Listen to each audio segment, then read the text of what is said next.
Hi, ഞാൻ ഗിരി തൃശ്ശൂർ.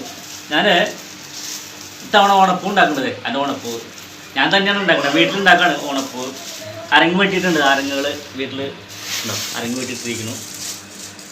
പിന്നെ ഞാനിന്ന് ഇതിൻ്റെ അരങ്ങുകളൊക്കെ ഉണ്ടാക്കി സെറ്റ് ചെയ്ത് വെച്ചിട്ടുണ്ട്. ഇവിടെ ഞാൻ തന്നെയാണ് ഉണ്ടാക്കുന്നത്. പൂ തേക്കിയെടുത്തു, ഇത് ചുറ്റി ഇതുണ്ടാക്കണം. പ്രത്യേകിച്ച് പറയാൻ കാരണമുണ്ട്. ഇങ്ങനെ പറയാൻ കാരണം എന്താണെന്ന് വെച്ചാൽ, പലരും കഴിഞ്ഞ വർഷത്തെ പൂ എടുത്തിട്ട് സൂക്ഷിച്ച് വെച്ചിട്ട് അത് ഈ ഓണത്തിന് പുറത്തിറക്കിയിട്ട് വിൽക്കുന്നുണ്ട്.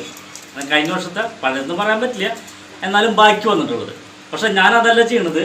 ഞാൻ ഈ വർഷം പുതിയ പൂവാണ് ഉണ്ടാക്കണത്. കണ്ടാ, പുതിയ പൂ കണ്ടറിയാം. നമ്മൾ പുതിയ അരങ്ങ് ഉണ്ടാക്കണം, പുതിയ അരങ്ങ് വെട്ടി ഉണ്ടാക്കണം. ഈ അരങ്ങുകളൊക്കെ ഇത്തവണ ഉണ്ടാക്കിയതാണ്. ഇത് ഈ പൂ കണ്ടാ, ഈ പൂവൊക്കെ നമ്മൾ ഇത്തവണ